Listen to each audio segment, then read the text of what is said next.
של עמותות כעמותות, אז אני גם שמח על השיתוף פעולה עם מנהיגות אזרחית ב-Code for Israel. בתפקידים הקודמים שיתפנו המון פעולה ואני מניח שזה גם יהיה פה, ובלי כל קשר אני חושב שמה שאתם עושים עכשיו, גם בהתייחסויות שלכם לצרכים של עמותות במלחמה וגם בשוטף, זאת עבודה מאוד מאוד חשובה. אז אני מודה גם על האכסניה וגם על העבודה השוטפת. אני כן רק אגיד לטובת המצטרפים החדשים, אם תוכלו להוסיף בשם שלכם בזום את השם של הארגון שאתם מגיעים ממנו, זה מאוד יעזור לנו, וזה מאוד יעזור לנו גם לעזור לכם בטיוב הגשת הבקשות לקול הקורא.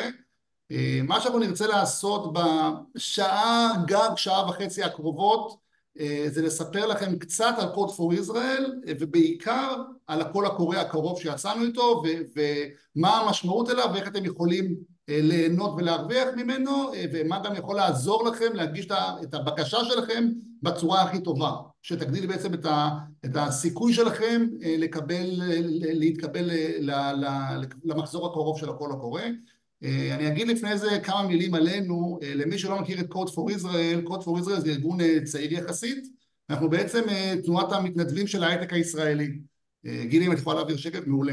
אנחנו ארגון שקם ב-2021, לפני המלחמה ולפני ענייני המהפכה המשפטית, כשהמגזר החברתי ומגזר ההייטק היו שתי עולמות שכמעט ולא התממשקו אחד עם השני, והרעיון המקורי היה בעצם איך אפשר לחבר בשני המגזרים האלה, לקחת את האנשים הטובים והיכולות במגזר ההייטק שתורמים המון לכלכלה, ולמנף אותם גם לטובת תמיכה בחברה. אני לא חושב שצריך לשכנע היום מישהו על המעורבות של מגזר ההייטק בחברה, לא בהכרח בגלל העבודה שלנו, גם קרו פה לא מעט שינויים טקטוניים בחברה הישראלית, אבל הצורך הזה להשתמש באנשים וביכולות המדהימים האלה לטובת דברים שיכולים לגעת בסוגיות הכי בוערות בחברה נותר כשהיה, ובעצם אנחנו פותרים פתרונות טכנולוגיים חברתיים של עמותות או של גופים ציבוריים באמצעות צוותי פיתוח מתנדבים, ובגדול אנחנו עושים את זה בשני מסלולים עיקריים. מסלול אחד זה מסלול שאנחנו קוראים לו אקדמיה, מסלול של יישום והטמעה, שבו אנחנו לוקחים בעצם מוצרי מדף קיימים, סטייל סיילספורס, מאנדיי, וויקס, צ'טבוטים שונים. המוצר כבר קיים ואנחנו עוזרים לעמותות ולגופים ציבוריים להטמיע אותם בשביל לייעל בדרך כלל איזשהו תהליך מסוים. כלומר, יש תהליך שקורה היום בצורה ידנית, נרחיב על זה גם בהמשך כי זה רלוונטי לקול הקורא איך אתם מזהים את התהליכים האלה, אבל יש תהליך שאתם עושים שבסוף מייצר אימפקט, כי בסוף כל מי שפה פועל לטובת החברה הישראלית, ואתם יכולים לעשות אותה בצורה טובה יותר, או שהוא יגיע ליותר אנשים, או שהוא ייקח לכם פחות זמן, ויש היום לא מעט פתרונות טכנולוגיים קיימים, לא צריך להמציא אותם, צריך רק להכיר אותם ולהתאים אותם אליכם ולעשות את זה. והמסלול השני הוא מסלול פיתוח, מה שנקרא אצלנו מסלול הבריגיידס, ששם אנחנו ממש מפתחים מוצרים טכנולוגיים או שירותים טכנולוגיים חדשים שלא קיימים כיום. זה ממש תהליך פיתוח עם צוותי פיתוח מהשורה הראשונה, שבסופו של דבר, אנחנו נציג אחרי זה כמה דוגמאות, אבל בסופו של דבר יש מוצרים ושירותים שלא קיימים היום. זה תהליך טכנולוגי שהוא מצד אחד הרבה יותר עמוק וגם יותר מורכב, אבל מצד שני גם האימפקט שלו בקצה, יש לו פוטנציאל אימפקט הרבה יותר גדול. אפשר עכשיו לעבור שקף, גילה? בגדול מאז השביעי, זה מה שאנחנו עושים בשגרה. אנחנו בכל שגרה מוציאים קול קורא, ויוצאים אחת לשנה עם מחזורים של פרויקטים, ובעצם שפרץ השביעי לאוקטובר היה אמור לצאת מחזור רגיל שלנו, היה מתוכנן באוקטובר לצאת מחזור רגיל, מן הסתם הוא לא יצא אל הפועל, אבל כבר בשביעי באוקטובר, למרות ש60% מכוח האדם שלנו גויסו בצו 8, הצוות הקטן המצומצם שנשאר, שגם נמצאות איתנו כאן, שזאת גילה וים, הרימו קול קורא חירומי, פתחו קול קורא גם לעמותות וליוזמות אזרחיות וגם למתנדבים, ומהקול הקורא הזה נולדו כמעט 30 פרויקטים חדשים, שכולם קשורים לעשייה חירומית בחירום. כולנו זוכרים לצערנו את הטירוף שהיה במדינה בימים הראשונים ואת הניסיונות של כולם לעזור, ואנחנו חשבנו איך אנחנו יכולים לעזור במקומות שהם הערך המוסף הייחודי שלנו, ולשמחתנו, לא לשמחתנו לאור המצב, אבל לשמחתנו לאור העובדה שזה בעצם הביא איזשהו תיקוף ואישוש להנחת המוצא של Code for Israel על הערך הגדול שטכנולוגיה יכולה להביא, ויצאנו לדרך עם עוד 30 פרויקטים חדשים. בעצם נולד לנו כמעט מחזור חדש יש מאין. שכולו עסק בחירום. אז זה היה המענה החירומי הראשוני שלנו, ובעצם אם מסתכלים היום על הפעילות של Code for Israel מבחינת המספרים, אנחנו נמצאים היום עם למעלה מ-1,500 מתנדבים רשומים, זה מספרים מאוד מאוד גדולים, בטח ביחס לזמן שאנחנו פועלים. יש לנו סדר גודל של יותר מ-80 שותפים, שותפים זה גם עמותות או גופים שאנחנו עושים עבורם תהליכים, וגם כל מיני חברות שתורמות לנו או את המוצר הטכנולוגי שלהם, או מביאות כוח אדם להתנדב, ויש לנו היום למעלה מ-62 פרויקטים טכנולוגיים פעילים. פעילים זה אומר שהם או כבר הוטמעו, או שהם בתהליכי הטמעה. אם תיכנסו לאתר שלנו, אפשר לראות שם כמה דוגמאות לפרויקטים, לא נעבור על כולם, נביא אבל כן נביא כמה דוגמאות, רק בשביל שתוכלו קצת להרגיש ולהבין. אז הנה דוגמה למשל לפרויקט שקם בקול הקורא החירומי, המרכז לסיוע הוליסטי, שפנו לקול הקורא שלנו ואמרו אנחנו רוצים בעצם לתת טיפולים הוליסטיים למפונים במלונות ים המלח, ויש הרבה יותר פניות ממה שאנחנו יכולים לטפל בצורה ידנית, כי הם התנהלו עד בצורה ידנית, ומה שאנחנו עשינו להם, בעצם פנינו להם פלטפורמה באמצעות וויקס, שבו בעצם הפונה יכול, יש דף נחיתה שהפונה נכנס, רושם את הצרכים שלו, וממש יכול יש שם ממש מערכת לזימון תורים, שהוא יכול לקבוע תור עם המטופלים לפי הזמינות שלו ולפי הזמינות של המטופלים, ודרך הדבר הזה אפשר בעצם להקפיץ ולמנף את הפעילות של העמותה למאות פונים מדי יום ומדי שבוע, ובעצם אפשר לקחת את הפעילות היסוד של העמותה שמייצרת אימפקט ולהביא אותה באמת לסקיילים הרבה יותר גדולים. אז זו דוגמה אחת. דוגמה נוספת, עוד עמותות, עוד פעילויות שעשינו של ארגונים אחרים, יש כמעט, כמו שאמרנו, כמה וכמה דוגמאות כאלה. למשל, החמ"ל של לבבות ברזל, בעצם בנינו פה פלטפורמה לחמ"ל שיודעת בצורה אוטומטית לחבר בין צרכים לבין משאבים של מתנדבים, לפי התחומים ולפי המיקוד הגיאוגרפי, ובעצם יודעים לעשות את החיבורים האלה בצורה יותר טובה. אז זה דוגמאות למשל לשני תהליכים מייצגים של התהליכים שעשינו. עשינו גם מפה שישבה באתר N12 שמרכז את כל מפת ההתנדבויות שנרשמו בארץ, ואנשים יכולים לחפש מה ההתנדבות הקרובה לביתם, ועשינו תהליכים עם עמותות שעוסקות בהנצחה של חיילי צה"ל או של נופלים וכל מיני פלטפורמות דיגיטליות להנצחה. לצערנו ראינו שבאמת הצרכים הם מאוד מאוד גדולים לאור המצב. אז זה ככה שתי דוגמאות של מה שעשינו בצד החירומי, אבל בעצם מה אנחנו רוצים לעשות עכשיו? מה שאנחנו רוצים לעשות עכשיו, בעצם אמרנו, אנחנו אחרי שנתנו את המענה הראשוני, אנחנו רוצים בעצם לצאת לקול קורא יותר מסודר, לכל קורא שלנו בצורה יותר מסודרת, ולעשות קול קורא שהוא נראה כמו קול קורא, נקרא לזה רגיל, של Code for Israel, כלומר שנראה כמו המחזורים הרגילים, ועל זה תכף גילה תספר, אבל בעצם הוא יהיה ממוקד באתגרי השביעי לאוקטובר. כלומר בעצם אם קול קורא רגיל של Code for Israel פתוח לכל בעיה חברתית מאשר היא, הקול הקורא הקרוב ממוקד בעצם בבעיות שאו קרו בעקבות השביעי לאוקטובר, או הוחרפו בעקבות השביעי לאוקטובר, כלומר שלצערנו הצרות רק הולכות וגדלות. אז בצד אחד זה המחזור הרביעי שלנו, אבל הוא קצת שונה, כי הוא בעצם מוגבל בצורה מסוימת מבחינת המיקוד שלו. אם בעבר הייתה הגשה נפרדת לכל אחד ואחד מהמסלולים, אז היום יש בעצם הגשה אחת, כי מה שחשוב לנו לשמוע, ותכף יסביר על זה עוד מעט, זה לשמוע קודם כל על הבעיה שאתם רוצים לפתור. על הפתרון נגיע יותר מאוחר, אבל כרגע בעיקר הבעיה, והבעיה הזאת יכולה להיפטר או בצורה יותר של תהליכי יישום והטמעה, או בתהליכי פיתוח. אז יש הגשה אחת, בעצם העמותה באה עם האתגר שהיא רוצה לפתור. ועוד דבר חדש שהוספנו השנה, אחרי פיילוט מוצלח של שנה הבאה, זה שיש לנו בעצם מנהלי תחומים. אנחנו זיהינו 5 תחומים מרכזיים, שזה בריאות, בריאות הנפש, חינוך, תעסוקה וכלכלה בישראל והתפוצות, ששם יש לנו מתנדבים שהם מנהלי התחומים, והם אפשר באופן ייעודי פונים לעמותות, או שהעמותות או כל מי שרוצה להגיש פונה אליהם, ויכול לקבל מהם איזשהו סיוע או ליווי בהכנת הבקשה, כדי לייצר בקשה כמה שיותר אופטימלית. זה לא שההגשה מוגבלת רק לתחומים האלה, ממש לא, אבל תחומים שזיהינו שיש שם קבוצות יותר גדולות של עמותות וקבוצות יותר גדולות של צרכים, ואני רוצה גם להזמין אתכם, כל מי שמכם מתכנן להגיש ורוצה עזרה ממתנדבים שלנו, רגע שיסתכלו על הבקשה ויראו שהיא מדויקת כמו שצריך, כדי שבאמת היא תובן בצורה הכי טובה, אז אני מזמין אתכם לפנות אלינו. אז זה Code for Israel ככה בגדול, ובעצם מה שאנחנו נעשה עכשיו בוובינר, אנחנו בעצם נרצה לרדת, לעשות איזשהו Deep Dive לתוך הקול הקורא.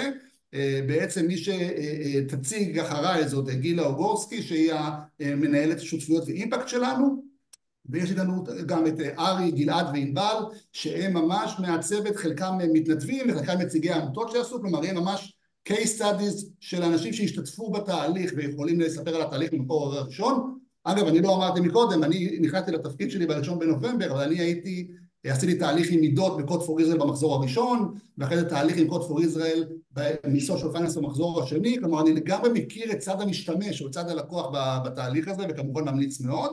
ובסוף הסשנים, זה משהו שנעשה ככה ב-40-50 דקות הקרובות, ואחרי זה כמובן נפתח את זה גם לשלב של שאלות ותשובות. אם יש משהו ספציפי שכרגע לא ברור לכם בתור איזשהו הסבר, אז אתם יכולים לרשום בצ'אט תוך כדי, ואנחנו ננסה לענות, אבל תדעו שיש סשן מוקדש לשאלות ותשובות, בסיום זה יהיה בערך באזור השעה 12, ככה שיהיה זמן לדון על הכל. אני מבטיח לכם, אף אחד מכם לא יצא מפה עם שאלה שלא קיבלה עליה מענה, ואבא שיושב לכולנו בראש, וזה מתחבר למה שקרין אמרה מקודם, הקול הקורא נסגר בעצם ב-29 לפברואר, זה עוד שבועיים מהיום, יש מספיק זמן להגיש, כלומר ההגשה היא דורשת זמן, היא לא מאוד מאוד ארוכה, אבל צריך להיות מאוד מאוד ממוקדים, ובעצם הדרך הכי טובה שלכם להפיק ערך מהוובינר עכשיו, היא רגע להקשיב לאנשים שעשו את זה, ולהנחיות שגם גילה תדבר, ולשים לב הדגשים, ככל שאתם תהיו יותר ממוקדים בבעיה. עזבו רגע את הפתרון, יכול להיות שיש לכם רעיונות לפתרון ותרשמו אותם, אבל ככל שתדעו לדייק לעצמכם ולנו את הבעיה בצורה יותר טובה, בעצם אנחנו נבין את הבקשה שלכם בצורה הרבה יותר טובה, והסיכוי שלה להתקבל יהיה יותר גבוה. אז תודה עוד פעם לקרין ולמנהיגות אזרחית, וגילה, בבקשה, עוברים אלייך. אז שלום לכולם, בוקר טוב, נעים מאוד. אני גילה, כמו שגיא אמר, אני אחראית על תחום השותפויות והאימפקט, אז במידה ותגישו אנחנו נהיה בקשר הרבה, כי בעצם במסגרת התפקיד שלי, הקשר שלי הוא הרבה מולכם. אז באמת הקול הקורא הקרוב הולך להתמקד באתגרי החירום, ורגע לפני שנדבר ספציפית גם על איך שנראה התהליך, ובאמת עיקר החשיבות שגם אנחנו שמנו בוובינר הזה, זה שתכירו מקרוב איך זה נראה מהצד של השותף, ובגלל זה גם היה חשוב לנו להביא לכאן את ארי ואת ענבל, שהם עוד מעט יספרו, וגלעד שהוא מודל שלנו, שגם יספר מהכיוון שלו. אז אנחנו ניתן את הפרספקטיבה שלנו, ניתן את כל המידע ונסביר גם איך לגשת, והחלק הבא קצת אחריי, אנחנו נשמע, ואתם תשמעו ממקור ראשון, ותוכלו לשאול גם אחר כך את כל השאלות. אז כמו שגיא אמר, יש לנו עוד מתנדבים, שבעצם כל זוג או ראש תחום אחד, הוא אחראי על איזשהו תחום, שבעצם יאפשר לכם גם אחר כך, במידה ואתם קשורים לאחד מהתחומים האלה, ליצור קשר. אנחנו אחר כך במייל המשך נשלח לכם את כל הפרטים, ותוכלו להיעזר באותם מתנדבים בהגשות שלכם, להבין מה כדאי לכם להגיש, ואיך כדאי, ואם יש לכם כמה מחשבות וכמה רעיונות, ומה כדאי יותר או פחות, אפשר להגיש יותר מהגשה אחת, וגם מי שלא מאחד מהתחומים האלה, יכול להגיש כל עוד העיסוק שלו נוגע בחירום. זאת אומרת, זה תחומים שלנו, פשוט יש מתנדבים שאנחנו הגדרנו ביותר מיקוד, ושמנו מתנדבים כדי שיעזרו בתהליך הזה, אבל גם אחד מכם, אם הוא קשור לחירום, אבל לא קשור לאחד מהתחומים האלה, כמובן יכול להגיש. אז בתור התחלה, איך תדעו שיש לכם איזשהו אתגר שאנחנו נוכל לעזור בפתרון שלו, שבכלל הדבר הזה מדבר לארגון שלכם. אז דבר ראשון, אם לוקח לכם יותר מדי זמן ביום-יום לחזור לפניות, לסגור מעגלים, להבין איפה דברים עומדים בזמן אמת, כל השגרה השוטפת היא קורית בצורה ידנית ואיטית מדי.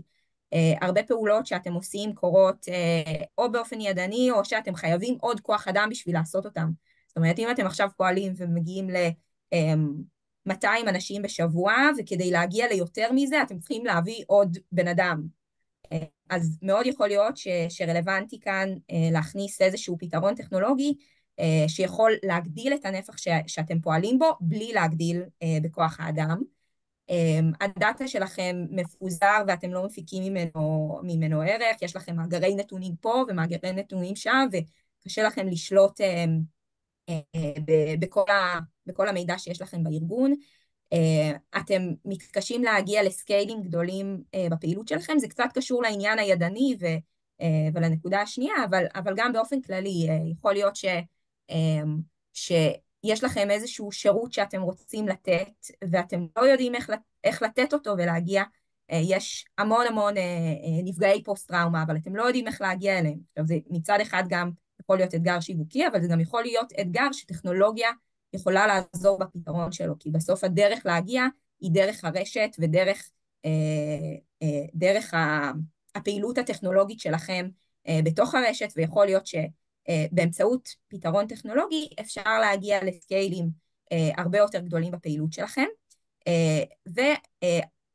ויכול להיות שהשירותים שלכם לא מונגשים בצורה מספיק נוחה, שעד עכשיו כדי, אם בן אדם היה רוצה, יש לנו פרויקטים חברים לרפואה, היה רוצה לתרום תרופות, הוא היה צריך לגדול אין סוף בתוך רשימה של מקומות של איפה הוא יכול לתרום, ועכשיו יש לו מערכת שהוא יכול בקליק אחד לזהות את הנקודה שקרובה לבית שלו, והשירות שניתן, ניתן בצורה הרבה יותר טובה. אז אם יש לכם איזשהו שירות שאתם מרגישים שהוא לא מספיק נוח ולא מספיק מדויק ללקוח שלכם, אז זה מקום למחשבה. זה דברים שאנחנו חשבנו עליהם, יכולים להיות כמובן גם עוד דברים, אבל זה יכול להיות סימנים לזה שפתרון טכנולוגי יכול לעזור לכם. זה איך שאתם מבינים, ואיך שאנחנו מבינים בסוף את הפרויקטים שאנחנו בוחרים בהם, זה על פי 3 פרמטרים. הפרמטר הראשון זה היקף ההשפעה על אזרחי ישראל, בדגש על תקופת החירום, והיכולת למדוד את זה.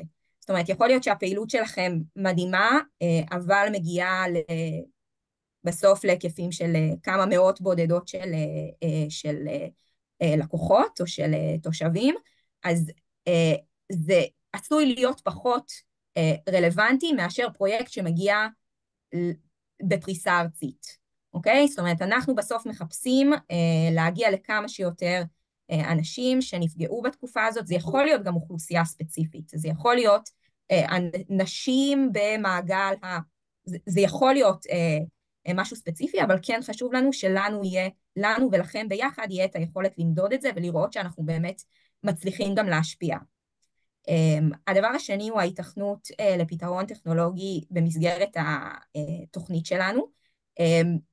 עם טכנולוגיה אפשר לעשות היום הכל, אוקיי? אין משהו שאי אפשר לעשות, אבל אנחנו רוצים לראות שהאתגר שאתם מביאים, באמת אנחנו יכולים במסגרת שתי המסלולים, אחד משני המסלולים שיש לנו, אנחנו באמת יכולים לתת לו מענה.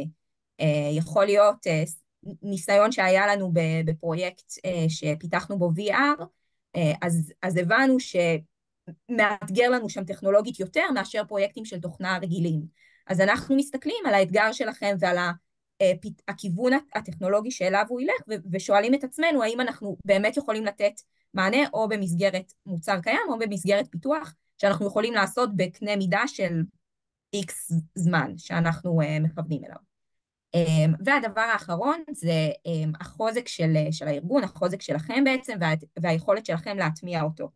בין אם זה מוצר קיים, שאת זה קל יותר להטמיע, אבל זה גם לא פשוט, מי שבטוח הרבה מכם התנסיתם בלהטמיע כל מיני מוצרים טכנולוגיים בתוך הארגון, וזה לא תמיד קל. אז בטח כשמדובר במוצר חדש שהוא לא קיים, וזה לא מערכת מדף קלאסית, אז צריך כאן את היכולת שלכם, את הפניות שלכם, את הזמינות שלכם, להעביר תהליכים כאלה בתוך הארגון שלכם, ושהארגון בשל לזה, כי יש ארגונים שמתקשים בזה יותר, וזה מה שאנחנו נרצה לזהות. שאתם ארגון שאנחנו יכולים לעבוד איתו, ויכולים להיות יחסית בטוחים שההטמעה תתאפשר אצלכם. התהליך באופן כללי, תהליך הבחירה, ממש אני אעבור על זה ממש בבריף, הקול הקורא נסגר בסוף החודש, ב-29, אחר כך אנחנו עושים איזשהו סינון ראשוני ומזמינים את מי שיעבור אותו לרעיונות קצרים בזום, שבהמשך אליהם יעלו משהו כמו 40 פרויקטים סך הכל לסדנאות האפיון. סדנאות האפיון זה ימים מלאים שככה ענבל אולי יכולה גם לשתף מהחוויות שלה על הסדנאות האלה, אבל הן באמת עוזרות לכם לזקק את האתגר בצורה עמוקה הרבה יותר, ולנו עוזרות אחר כך לבחור מבין כלל המשתתפים בסדנאות את הנבחרים הסופיים. אז אחרי הסדנות אנחנו מקיימים ועדות בחירה בזום, שאליהם אתם תעלו עם התוצרים של הסדנה ותציגו אותם, ובתחילת חודש אפריל אנחנו נודיע סופית על הקבלה. יש משהו כמו חודש שגם פסח נכנס שם, וגם יש שבועיים מהערכות שלנו, שאנחנו מרכיבים את הצוותים שיעבדו איתכם, וממש אחרי פסח אנחנו יוצאים לדרך. קצת על תהליך העבודה, איך שהוא נראה אחרי שאנחנו יוצאים לדרך. אז מבחינת השלבים, ממש שתכירו ממש בגדול. השלב הראשון הוא שלב האפיון, הוא קורה משהו כמו בין חודש לחודשיים, תלוי במסלול שאתם נמצאים בו, שהמטרה היא ממש לאפיין מה הולך להיות הפתרון. אם בסדנת אפיון אפיינו את האתגר, אז בשלב הזה מאפיינים בשיחות עומק של המתנדבים שלנו, מנהלי מוצר, אנשי מערכות, מאפיינים בצורה עמוקה ומלאה מה הולך להיות הפתרון כבר, ולאיזה כיוון הוא הולך. אחר כך אנחנו נכנסים לשלב הפיתוח או היישום של הפתרון הטכנולוגי, שוב תלוי בפתרון ובמסלול שאתם תהיו בו. השלב הזה הוא השלב המשמעותי מבחינת האורך שלו, הוא יכול לנוע בין חצי שנה ל8 חודשים, זה למסלול הפיתוח, למסלול היישום הוא קצת קצר יותר, כי בסוף מדובר כאן על מערכות אוטומטיות ובנייה של כל התשתית הזאת, אבל זה יותר קצר. ואחר כך ליווי שלנו בהטמעה, שהוא נמשך בשנה הראשונה שאחרי הפיתוח, יש לנו גם מתנדבים שעוזרים בזה, גם אנחנו מלווים את זה, ומודדים את האימפקט, שזה מה שאמרנו בהתחלה, שחשוב לנו לראות שבאמת אנחנו מצליחים באמצעות הפתרון שהטמענו, באמת לשנות את המציאות, ולא רק לייצר איזשהו פתרון שלא ברור לנו איך הוא משפיע על המציאות. מה זה ידרוש מכם? זה משהו שככה חשוב שתכירו ושתראו שבאמת יש לכם את המשאבים לדברים האלה. אז ברמה השוטפת מדובר על ישיבות שבועיות עם צוות המתנדבים שלנו, גם ארי וענבל יוכלו לספר על זה, גם גלעד מהזווית של ההתנדבות. בדרך כלל זה בשעות הערב, כי המתנדבים שלנו עובדים בשעות היום, אז הם זמינים יותר אחרי העבודה. השתתפות ב3 עד 5 אירועי C בשנה, שזה גם אירוע פתיחה, אקאטונים של פיתוח, תלוי במסלול שלכם, אז לכן זה בין 3 ל5, אירוע סיום. שיתוף פעולה וזמינות מלאה בתהליך, המתנדבים יצטרכו מכם מידע, חיבורים לבעלי תפקידים נוספים, אתם האנשים שלהם בתוך הארגון, זאת אומרת, זה לא רק להשתתף ולראות מה הם עושים, אלא זה ממש להיות מעורבים, ושוב, ענבל וארי יספרו על זה מהזווית שלהם, והובלת תהליך ההטמעה, שדיברנו על זה קודם, וזה באמת ממש בגזרה שלכם, זאת אומרת, אתכם בשלב הזה, אבל זה ממש בהובלה שלכם. אנחנו לא נעבור על זה ממש בתאריכים, סתם שיהיה לכם כזה איזושהי המחשה של איך נראה מחזור, אירוע, התנאה, כעבור, זה הגאנט של מחזור האקדמיה, מסלול ההטמעה.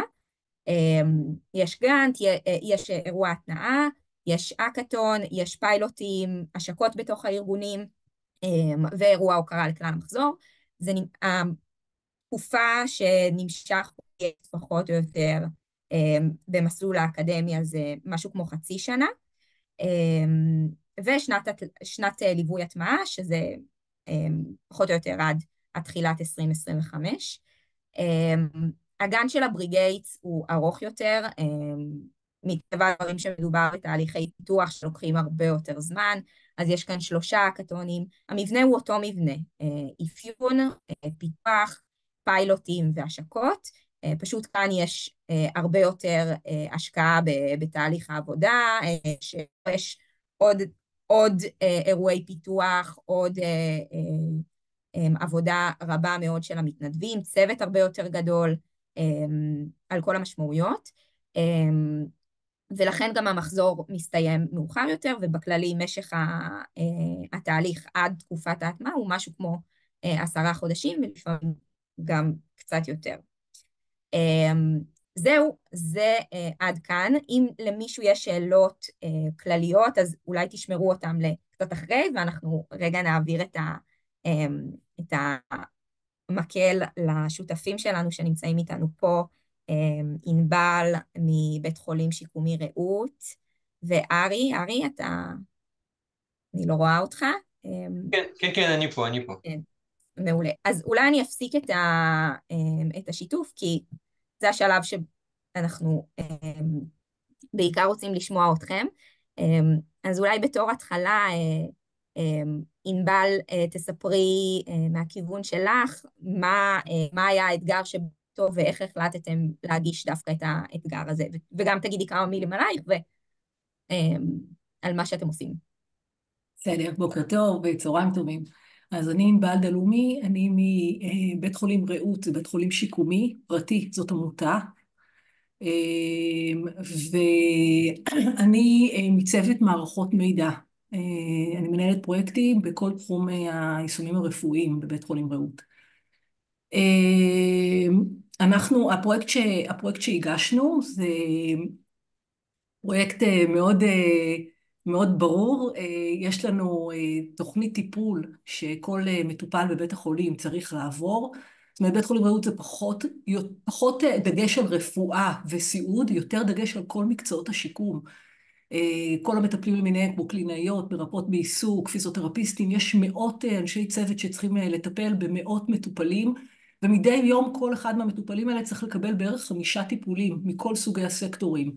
עכשיו, כל הדבר הזה מנוהל עד היום באמצעות אקסל, ויש קושי גדול מאוד לנהל את זה, ואין ספק שזה המרכיב המשמעותי ביותר בשביעות הרצון של המטופלים שלנו, וגם של בני משפחותיהם, וגם של תכף אני אציג את כל מי שנוגע לתהליך הזה. אז מה שאנחנו ביקשנו זה למחשב את התהליך ולייצר, כמו שאמרו פה בהתחלה, לא באנו עם הפתרון, באנו עם הבעיה, שאנחנו לא יודעים לשנע, לנייד את המטופלים בזמן הנכון, למקום הנכון. זאת הייתה הבעיה שהצגנו. עכשיו, מבחינת למה בחרנו את הדבר הזה, אז אין ספק שהנושא הזה הוא נושא בליבת הארגון, ואני חושבת שזה מאוד מהותי להביא תהליך שהוא בליבת הארגון, ותהליך שהוא כואב לנו. אנחנו מרגישים את האפקטים שלו בתלונות, אנחנו מרגישים את האפקטים שלו בפחות שיקום, באי שביעות, בחוסר שביעות רצון של כולם, של המטפלים, של בני המשפחות ושל המטופלים, ושיפור במימוש תוכנית השיקום הזאת יביא המון תועלת לבית החולים ולכל הסביבה שקשורה בנושא. אז זה 1, ו2, זה נושא שזה באמת כואב לנו, ואנחנו יודעים להראות היום הרבה פספוסים שיש לנו בתהליך לפני המחשוב שלו. האימפקט אימפקט זה מה שאתה צריך לבוא איתו לדבר הזה, ואנחנו באנו עם אימפקט שאומר שבאמת אם אנשים יקבלו טיפול יותר טוב, הם ילכו הביתה יותר שבעי רצון, ועם רמת שיקום, רמת עצמאות הרבה יותר טובה כדי להשתלב חזרה בתוך הקהילה. אז זה היה האלמנט הזה. ורוצה לומר עוד משהו, שצריך שהאתגר הזה הוא יהיה אתגר שהוא אכן אתגר מאתגר, לא משהו שאפשר לפתור במסגרת הארגון שלנו בכוחותינו עצמנו, לא משהו שאפשר ללכת ולקנות במדף, אלא משהו שעשינו איזושהי בדיקה ועשינו בנצ'מרק אצל אחרים וראינו שזאת בעיה אקוטית שמשמעותית גם לארגונים אחרים, ושאין לה פתרון, בטח לא נגיש מבחינתנו. זהו. מעולה. אז ענבלי, הפרויקט של בית חולים רעות הוא חלק ממסלול הפיתוח, ובעצם הפתרון שנבחר הוא פתרון של פיתוח, אז תספרי בכמה מילים על הפתרון ועל תהליך העבודה עם המתנדבים ומה למדת מהתהליך הזה? הפתרון ברמת הכותרת הטכנולוגית זאת אפליקציה שתעבוד על סלולרי של המניידים. יש לנו אוכלוסייה שלמה של מניידים, דרך אגב הם חולניקים, ולכן האפליקציה היא בכלל היא באנגלית, והיא מאחוריה יושב שרת ופיתוח ומנוע והרבה מאוד אלמנטים שקשורים התקשורת הזאת היא בין אנשי הצוות לבין המניידים לבין המנוע שצריך לשלוח להם את המשימות. זה הפתרון, מאוד חדשני ומאוד טכנולוגי. קיבלנו בהתחלה 4 מתנדבים שהם מנהלי הפרויקט בעצם, הם יושבים כמנהל המוצר, מנהל הפיתוח, מנהל את ה-UI UX ומנהל את הפרויקט כולו. חבר'ה צעירים ומדהימים, באמת מדהימים, מחויבים גם אלינו, גם לארגון וגם לפרויקט. הם באו, הם התארו בארגון, הם פגשו אנשים, הם עשו תצפיות. הם חבר'ה שלא מפחדים מהאתגר, לא צריך לפחד מלהפחיד אותם. הם אוהבים את האתגר הזה, הם אוהבים את הקושי, הם אוהבים לחפש לזה פתרונות. יש המון מה לקבל מהם, ואני כמנהלת פרויקטים למדתי הרבה מאוד מהם, גם בכלים, גם בחדשנות, הרבה חדשנות שהם הביאו לתוך הפרויקט הזה. צריך לזכור, זאת אומרת, קודם כל חשוב לי להסביר שהם לוקחים פיקוד על הפרויקט. זה לא אני ניהלתי את הפרויקט, זה הם ניהלו את הפרויקט, ולכן כמה שיותר נתנו להם בהתחלה ויותר מיקדנו ויותר פיקסנו את מה שאנחנו רוצים, מרגע זה הם רצים לבד והם רק שותים מאיתנו מה שהם צריכים. זה חבר'ה שעובדים נורא קשה, חלק מהזמן הם גם בכלל בחול, שלא לדבר על זה שהם נאלצו ללכת, שהם יצאו גם למילואים, ולכן התגובות שלנו אליהם היו צריכות להיות בזמן אפס. זאת אומרת, אני ממש הרגשתי את זה, כל פנייה שהם פנו אליי, הפעלתי את כל בית החולים מאחורה כדי לספק להם את התשובות של מה שהם צריכים, וזה גם מתבסס על דאטאבייס שלנו, אז היה צריך הרבה תקשורת לתוך הדבר הזה, ואנחנו ממש התאמצנו מאוד כדי להיות זמינים בצורה אבסולוטית לטובת הפרויקט הזה. זהו, ומאוד חשוב ההידוק, כדי שלא יהיה פינג פונינג על הבנת מטרת הפיתוח. מעולה. ומה, אנחנו עוד לא, אנחנו רגע לפני הטמעה, האמת, ממש ממש קרובים לשם.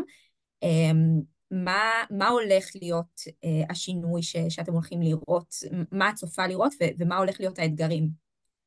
אז אני אגיד לך, זה לא שונה מפרויקטים אחרים של מערכות מידע, כן? פרויקט של מערכות מידע עושה סדר. יש לו 2 אלמנטים. אחד, הוא עושה לנו סדר מאוד גדול בתהליך. פתאום האחיות בבית החולים נדרשות להיות מוכנות מראש ולא להיות מופתעות שבאים לקחת את המטופל, ולכן זה עוד הולך אחורה והן מתכוננות יותר נכון לקראת המניידים שיבואו לקחת. חשוב כל הזמן להבין איפה נמצאים המטופלים. יש נוהל שלם ותהליך שלם שתפרנו אותו רק בגלל שהתחלנו למחשב את התהליך, שזה חבל על הזמן כמה זה חשוב. והנושא של כל הבלת"מים, כי במהלך היום המערכת הזאת בעיקר החשיבות שלה בגלל הבלת"מים, ההוא חולה וזה לא מגיע וזה זז וזה יתעכב וזה לא מצאו אותו, ולכן המערכת שיודעת לתת מענה לדבר הזה, אז זה גם מאוד מאוד מאוד מאוד משמעותי.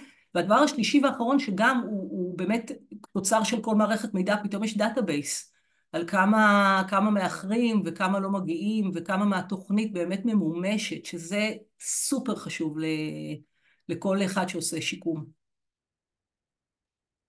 מדהים. ודבר אחרון, טיפים או המלצות שיש לך למי שחושב להגיש וחושב להיכנס לתהליך הזה. אוקיי, אז קודם כל את וגיא נתתם את הטיפים שזה צריך להיות בליבת הארגון וזה צריך שיהיה לזה אימפקט. זאת אומרת, צריך להבין כשאתה בוחר את הפרויקט הזה, להתחיל מהאימפקט, להבין מה אתה רוצה, איפה כואב לך ומה אתה רוצה להשיג בזה. נראה לי שזה 2 הדברים הכי מהותיים. אני רוצה לומר שצריך לעוף, חייבים לעוף, זה לא יכול להיות פרויקט נמוך, זה צריך להיות פרויקט גבוה, כדי שיהיה לו אימפקט משמעותי, הוא גם צריך להיות משהו מאתגר ברמה הטכנולוגית, ולכן לא צריך לפחד לעוף על זה, וצריך לשכנע את Code for Israel שיש להם מול מי לעבוד, שאנחנו באים צוות, ושאנחנו חדורי מוטיבציה, ושאנחנו מחויבים לפרויקט הזה בצורה אבסולוטית. ואם אתה משכנע שאתה מאוד רוצה את זה, ואתה מאוד רוצה לעבוד איתם, אז זה עושה את העבודה.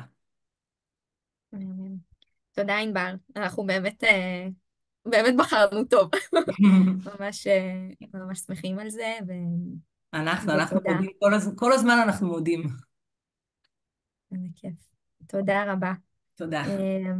ארי, אנחנו עוברים אליך. ארי מעמותת נגבה, תודה שאתה איתנו. תודה לכם. אז גם ספר בכמה מילים על העמותה,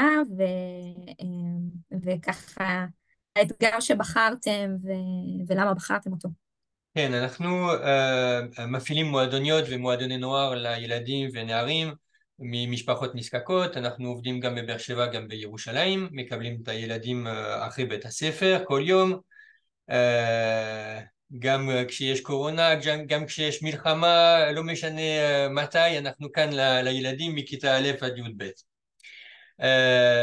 בעצם הבעיה המרכזית שלנו הייתה שהעמותה קיימת כבר 16 שנה, ועם הזמן היה לנו המון נתונים מפוזרים מכל מיני תחומים, הילדים, ההורים, הפעילויות שאנחנו עושים, המתנדבים שמגיעים, התורמים שנותנים כסף לעמותה וכו' וכו' וכו'. וכל הנתונים האלו היו מפוזרים אצל כמה אנשים שונים גם כן.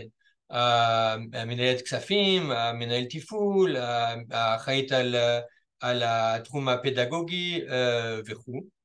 ואז היה מאוד קשה למצוא נתונים כשהיינו צריכים, וזה היה גורם לתקשורת אינסופית, כמה מורים מגיעים היום, ומה נוכחות הילדים ממוצעת החודש וכו'.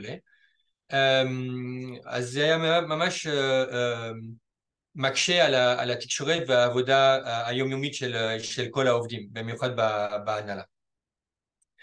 וחיפשנו שנים איך לפתור את הבעיה הזאת, ופתאום הגיע Code for Israel וזכינו למשהו שעשתה באמת מהפכה בניהול העמותה. מעולה. אז ארי ועמותת נגבה הם חלק ממסלול האקדמיה לתהליכים דיגיטליים, ששם אנחנו מטמיעים מוצרים קיימים, ושם תכף, ארי, אז תספר קצת על הפתרון ועל הכיוון שזה הלך אליו, ועל תהליך העבודה עם המתנדבים. כן, בעצם אז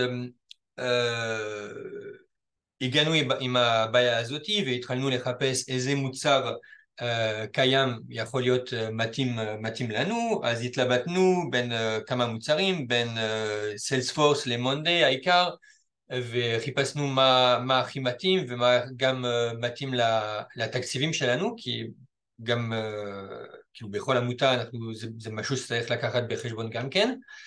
ומצאנו בסופו של דבר שמונדי יכול להיות מתאים לנו ממש טוב.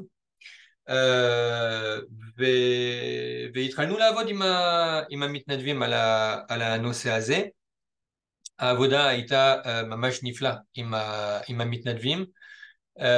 זה נכון מה שהיה כתוב מקודם במצגת, שהמתנדבים הם באמת עובדים, ואז צריך לעבוד איתם בערב, בימי שישי.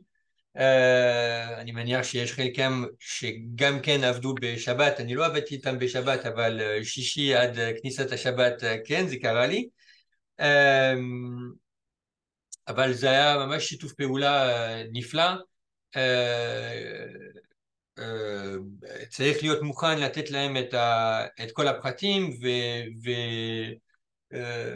ולתת תשובות לכל השאלות, ולהסביר להם את כל הצרכים באופן הכי ברור שאפשר, כדי שהם יוכלו לעבוד. אבל אחרי זה עבד נפלא.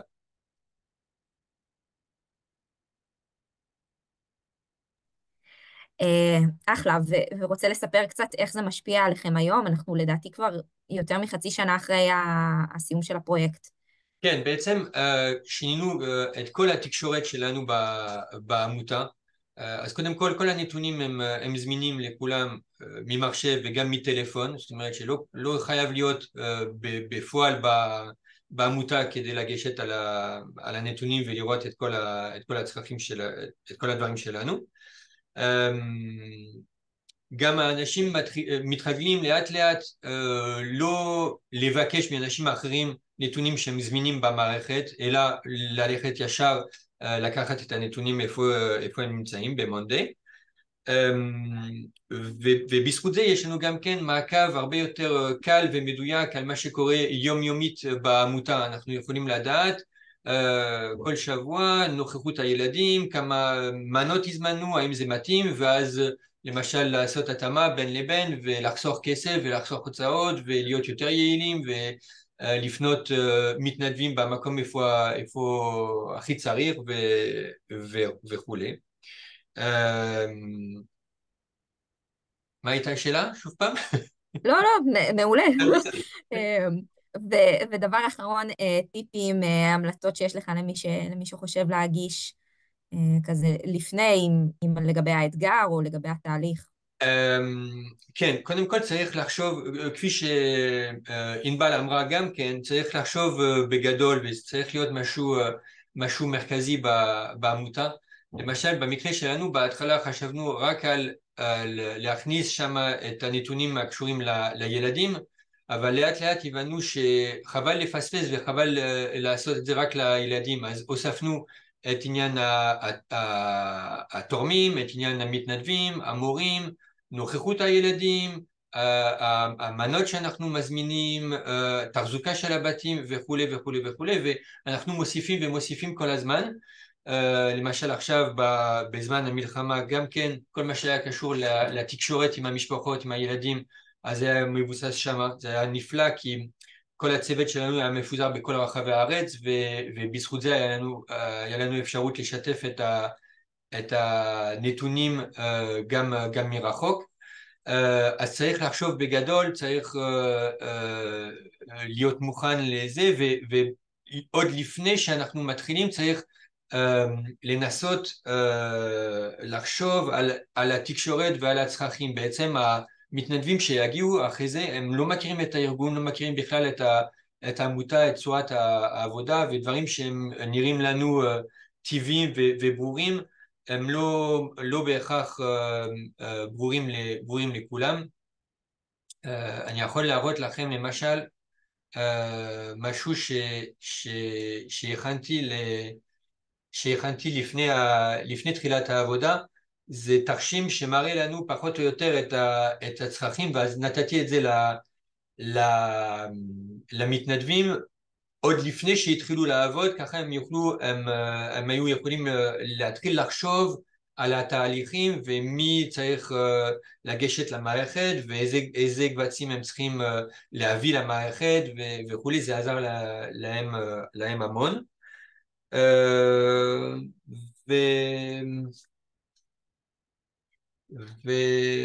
וזהו, להיות מוכנים לעבוד איתם. זה נכון מה שענבל אמרה מקודם, שהם יכולים להיות עצמאים, אבל בכל זאת צריך להיות צמוד למתנדבים ולעבוד איתם יום יום ולהיות מוכנים להיות גמישים עם הלו"ז של כל אחד ולעזור להם בכל מה שצריך. ככה מגיעים לתוצאות הרבה יותר טובות. ארי, אתה יכול להתייחס, אתה שאלה בצ'אט, למשמעויות הכספיות של זה? כלומר, מבחינת, אם עכשיו לוקחים מאנדיי, כמה זה עולה לכם כעמותה? זה לא כסף שהולך לקוד פור ישראל, זה כסף שהעמותה צריכה לתחזק את המערכת, פשוט הייתה לזה התייחסות בצ'אט, ואני מניח שזה יפרס את אנשים. כן, בדיוק. בעצם התהליך עצמו, הוא מקבלים אותו דרך קוד פור ישראל בחינם, אבל אחרי זה צריך לשלם את המוצר המדף. אז לנו, המונדי עולה לנו $1,500 לשנה עבור כל העמותה. אז זה משהו שצריך לתקצב, זה משהו שצריך באמת לקחת בחשבון עוד לפני שמתחילים, שהמוצרים האלו הם יכולים להיות יקרים, אבל צריך להיות מוכן. מצד שני, מבזבזים כסף על דברים אחרים, ובזכות זה אנחנו הרבה יותר יעילים, אז חשבנו שזה שווה באמת את זה. אבל זה היה קריטריון, בעצם כשהיינו צריכים לבחור מוצר, התקציב היה אחד הקריטריונים שלנו, כי יש לנו תקציב מוגבל, ומצאנו שמונדי גם מתאים לצרכים שלנו וגם מתאים לתקציב שהיינו יכולים לשים בנושא. תודה. בהקשר הזה אולי אני אוסיף גם גם הסיווג למסלולים, ואם זה מסלול אקדמיה או מסלול פיתוח, אנחנו עושים הכל בשיתוף איתכם. זאת אומרת, זה לא שאנחנו עכשיו באים, אומרים לכם, המתנדבים ממליצים על מערכת כזאת, וזה מה שאתם צריכים לעשות. הכל הוא כל הזמן בתקשורת איתכם, כדי למצוא את הפתרון שהוא הכי מתאים לכם, ואנחנו לרוב נעדיף להשתמש במערכות קיימות, ולפתח סביבם ולהטמיע אותם ולהתבסס עליהם כדי שגם לכם יהיה יותר קל לתחזק, ובמקומות שבהם אנחנו רואים שבאמת אין משהו קיים שיכול לתת לזה מענה, רק אז אנחנו יוצאים לפיתוח. אז חשוב שתדעו שהכל אנחנו עושים בתיאום, ובהקשר לתחזוקה, אז כמובן שתחזוקה של מערכת שהיא דורשת פיתוח, כמו המערכת שמפתחים עם בית חולים רעות, זה מערכת שהתחזוקה שלה היא כוללת מרכיבים אחרים, זאת אומרת, יש כאן שירותי ענן שצריך לתחזק, ענבל יכולה כאילו אולי להגיד על זה כמה מילים, תחזוקת המשך של המוצר, יש לזה משמעויות אחרות מהכיוון של תחזוקה של מוצר שהוא לא מוצר מדף. זה לא רישיון בעצם.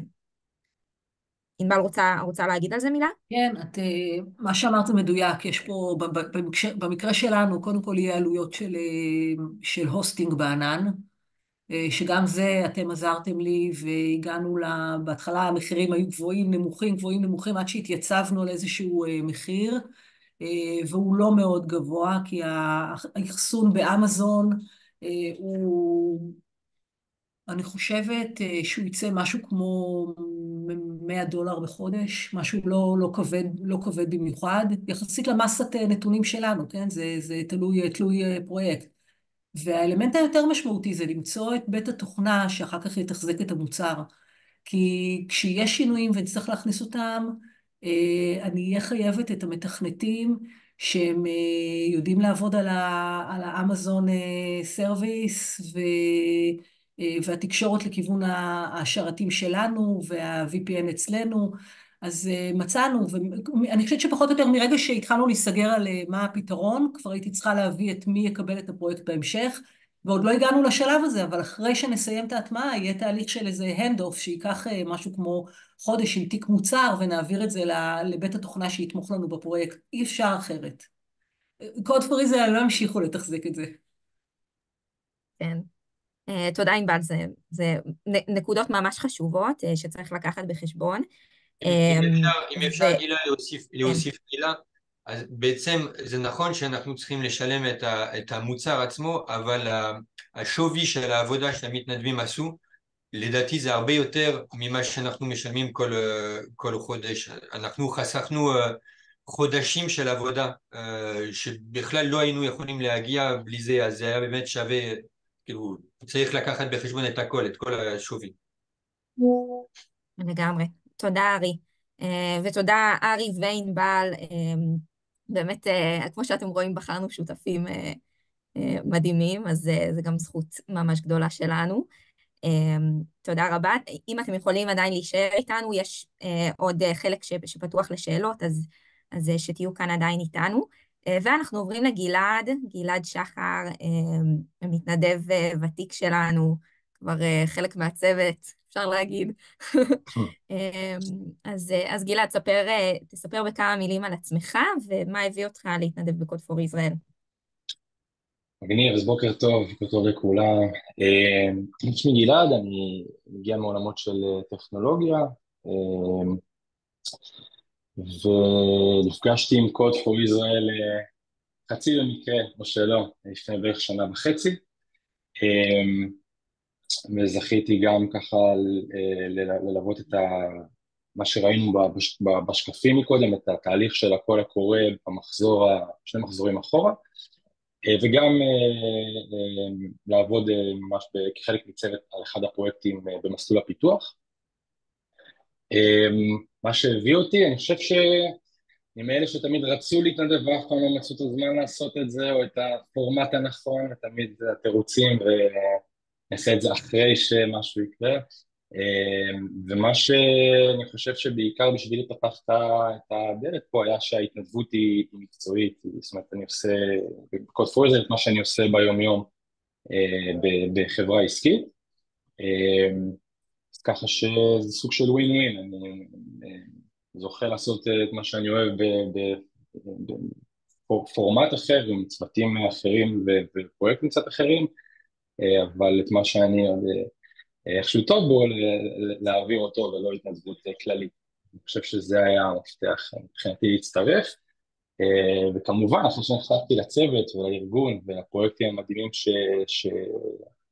שהם עושים, אז שמחתי להישאר ולהמשיך לעבוד ביחד עד היום בכל מיני פרויקטים כאלה ואחרים. זהו בגדול. מהמם. תספר קצת מה למדת מהתהליך עבודה עם איכילוב. עבדת בעצם בפרויקט וחצי כזה, שני פרויקטים באיכילוב, כן. אז מה למדת על העבודה ועל הקשר הזה עם העמותות? כן, אז באמת אולי כמה מילים על מה שעשינו. איכילוב, או ספציפית המכון לפתולוגיה באיכילוב,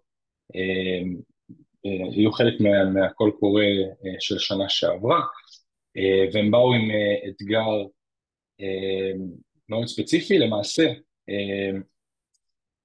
הייתה להם את ההזדמנות להכניס טכנולוגיה, כשעושים ביופסיה במכון לפתולוגיה, אז לעומת פעם שפתולוג היה צריך להסתכל באופן ידני עם מיקרוסקופ על הדגימה, עכשיו עושים את זה בצורה דיגיטלית עם תמונות בעצם ברזולוציה מאוד גבוהה, והעובדה הזאת אפשרה להם להכניס טכנולוגיה לתוך הסריקה עצמה, זאת אומרת אפשר להכיל כל מיני אלגוריתמיקה וכל מיני טכניקות כאלה ואחרות על התמונות ולעזור לרופאים בכל מיני חלקים בתהליך שעוברים במכון לפתולוגיה. אז האתגר היה כזה מאוד ברור, הם באו עם אלו יכולות שהם יכולים להכיל על התמונות, אבל לא היה להם את כל המעטפת. ולמעשה הפרויקט היה לייצר איזושהי מערכת שתוכל להפעיל את היכולות שלהם, שהם בנו קודם לכן, יכולות לדוגמה לזהות סוג סרטן כזה או אחר בביופסיה, או לזהות ביופסיה שלא נסרקה כמו שצריך על ידי הסורקים במכון, ולייצר את המערכת שגם תשלב בין הצוות שעובד במכון לבין הטכנולוגיה הזאת. היה פרויקט מצוין, היה שיתוף פעולה מצוין, ובאמת בנינו מערכת שמשתתפים בה גם אנשי המעבדה, גם הפתולוגים, וכמובן נותנת ערך גדול לכל מי שעושה כאילו ביופסיה בבית החולים, ובעצם מקצרת מאוד את הזמן לקבל תשובה ואת האיכות של התשובה. אני לא אכנס לכל הפרטים.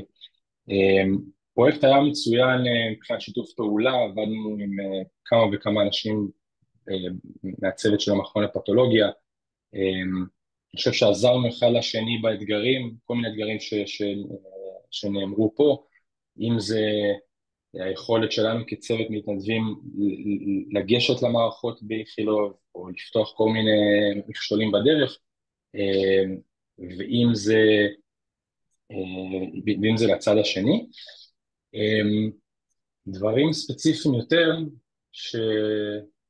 זאת אומרת, לפחות מהחוויה שלי, קודם כל היה מאוד כיף לעבוד עם צוות של גוף שהוא לא עסקי, זאת אומרת, ניכר המצב הזה, העובדה הזאת שהביזנס הוא פחות משחק פה תפקיד, לי לפחות היה מאוד, חוויה מאוד טובה. גידי שיש המון רצון טוב לשפר תהליכים, והמון תהליכים ופינות לתפור ולייעל, והיה מאוד נעים לראות את זה, וזה יצר שיתוף פעולה מסוים.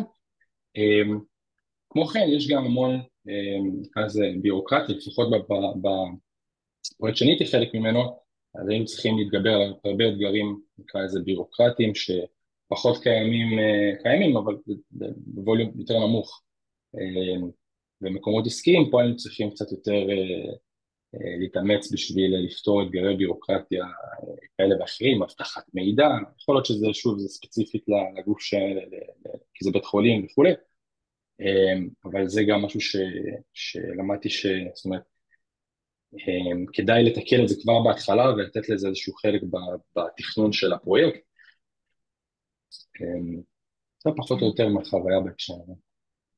מעולה. ודבר אחרון, גלעד, ככה גם השותפים אמרו, אבל רגע מהכיוון שלך, טיפים או דברים שחשוב שהעמותות ידעו, יבינו לגבי מה זה להיכנס לתהליך טכנולוגי.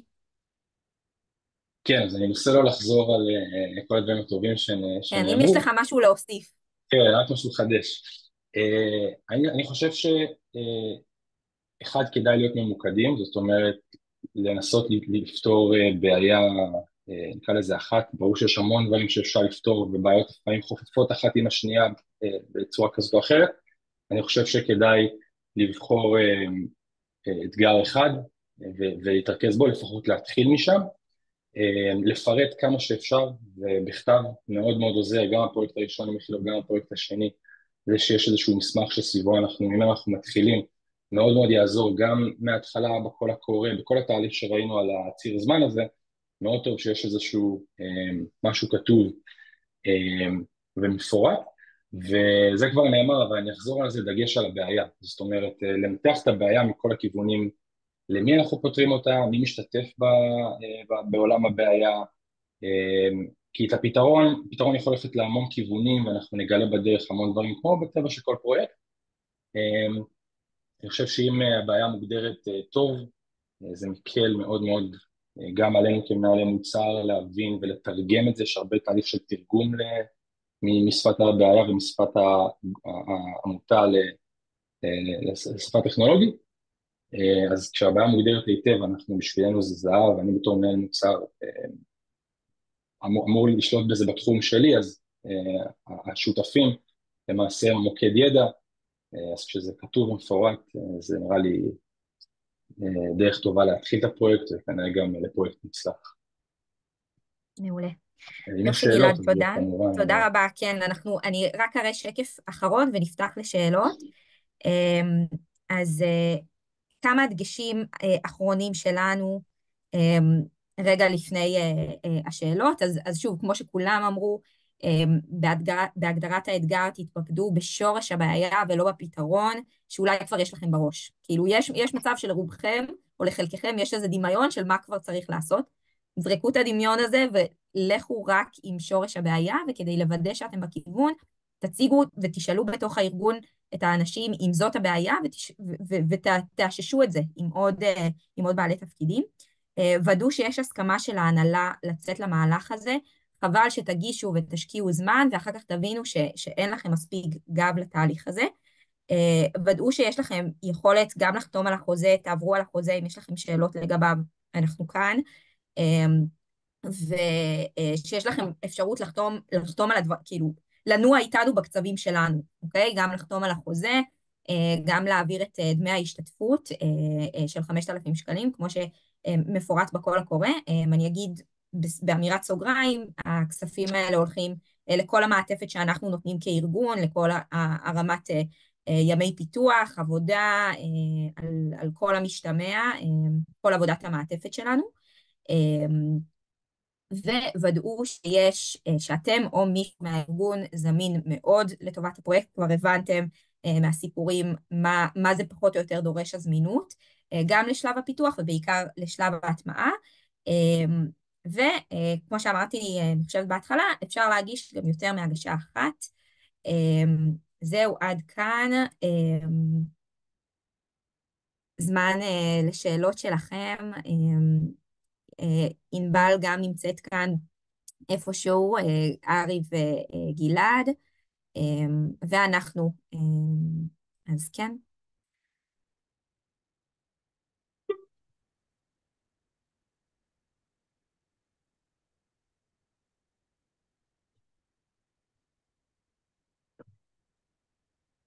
אין שאלות? הכל ברור? נראה שהכל ברור. אז אני אגיד, אני מדגיש נקודה אחת כאילו לקראת הסיום, כי באמת המטרה שלנו הייתה בוובינר הזה רגע לעשות איזשהו דיפ דייב להגשה, מה חשוב להגשה, אחרי תקבלו רושם מהאנשים שעשו את זה משני הצדדים, גם עמותות וגם המתנדבים.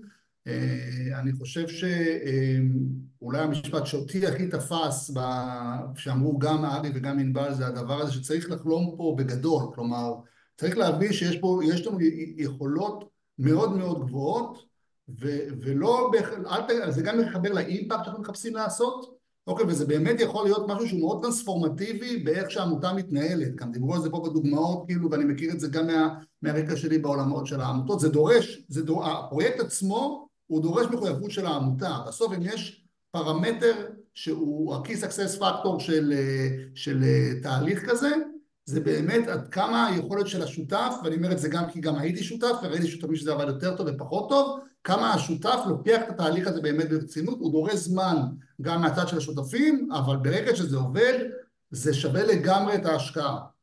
זה השקעה בעיקר של זמן, ההשקעה בכסף פה היא לא גדולה, גם לא אבסולוטית וגם לא ביחס למה שמקבלים, אז פעם אחת הייתי אומר, תחשבו, כאילו תחלמו בגדול ותחלמו רחוק, ואני חושב שברמת ההגשה, צריך להיות כמה שיותר ממוקדים בסיפור של הבעיה, ואם תרצו באמת עזרה מאיתנו בדבר הזה, כבר בשלב ההגשה, אנחנו כמובן נשמח לסייע, בגלל זה יש לנו גם מנהלי תפעולים, כי לנו חשוב שההגשות יגיעו כמה שיותר בשאלות. אני מציע, אגב, בדבר הזה לא לחכות לרגע האחרון. כלומר, בדרך כלל, כטבעם של תהליכים כאלה, מלא מההגשות מגיעות בימים האחרונים, כאלה שמחכים לרגע האחרון, וברגע האחרון היכולת שלנו לעזור לכם יותר קטנה. יש פחות קשב, אני כבר אומר את זה. אז מי שרוצה עכשיו לשבת עם אנשים שלנו שעברו איתו על הגשה, לדברו וכאלה, עדיף שתשימו את ההגשה שלכם בשבוע הבא, וכבר יהיה לכם טיוטה של הגשה, תוכלו לעבור אותה, תוכלו לתקן אותה. ברגע האחרון, שזה בגדול שבוע אחרי זה, שזה כבר ממש הפיניש של התהליך, כבר כמות העומסים אצלנו וכמות הפניות ועניינים טכניים ודברים כאלה עולה בצורה אקספוננציאלית, אז קחו את זה גם כן בחשבון, תנצלו גם את המשאבים שלנו מהבחינה הזאת כדי להבטיח, זה אינטרס שלנו ושלכם להבטיח שההגשות יהיו כמה שיותר מדויקות וכמה שיותר בשלות. גיא, אפשר לקבל אולי בשיתוף מסך את הטופס כדי לעבור עליו? זאת אומרת, אתם באמת מכרתם טוב מאוד את ה... אני לא מכרתי, כי אנחנו לא מכרנו כי אתה לא משלם, אתה יודע, אנחנו הצגנו טוב מאוד, אבל לא מכרנו טוב מאוד. בסדר, אז אנחנו כולנו היינו רוצים להיות בסוף התהליך, אבל בוא תעזור לנו אולי להבין את השאלות לגבי ההגשה. אז שנייה, אני רגע אשתף מסך. אז ובזמן שגילה משתפת, אני אתייחס לשאלה שהרגע עלתה פה בצ'אט לגבי הנושא שהקול קורא הוא ממוקד לאתגרים של המלחמה, אם זה תנאי סף. אז הקול הקורא הזה, הפוקוס שלו הוא כן, הוא אתגרים שקשורים למצב המלחמה.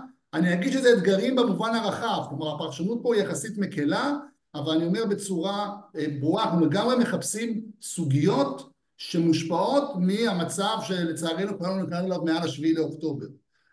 אתם יכולים להגיש גם אתגרים רגילים, הסיכוי שלהם להיכנס הוא מאוד מאוד נמוך, אני אומר את זה מראש, ומצד שני זה יכול לשרת אתכם כבר לכל הקורא הבא, אנחנו לא ארגון שקם אתמול ולא ארגון שיעלה מחר, אבל כרגע חשוב לי רגע לדייק, וכרגע לגמרי זה המהלך של הקול הקורא הזה מסיבות מובנות, לצערנו.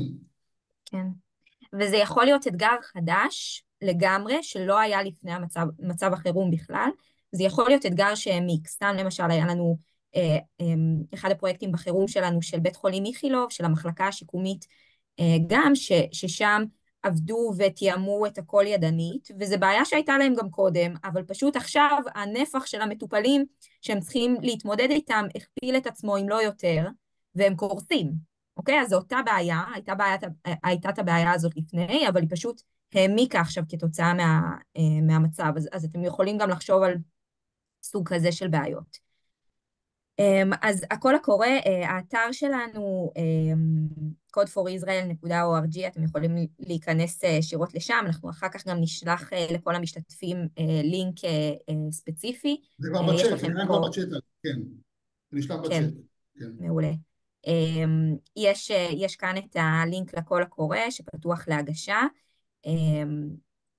כאן זה כל המידע שאתם צריכים, זאת אומרת, על חלק מהדברים גם דיברנו קצת עכשיו, וחשוב שכן תקראו את הדברים לעומקם, למי זה מיועד, מה תקבלו, איך נראה התהליך, על חלק מהדברים האלה קצת צללנו פנימה עכשיו, אבל באמת חשוב שככה תעברו בעיון על הדברים, תראו שגם התאריכים מסתדרים לכם, כי אם פתאום אתם לא יכולים להשתתף בסדנת האפיון, אז זה בעייתי, אוקיי?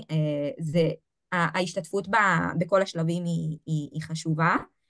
חשוב להגיד על השלב הפיזי היחידי שהוא שלב סדנת האפיון, שזה קורה באופן פיזי ושאר השלבים קורים בזום.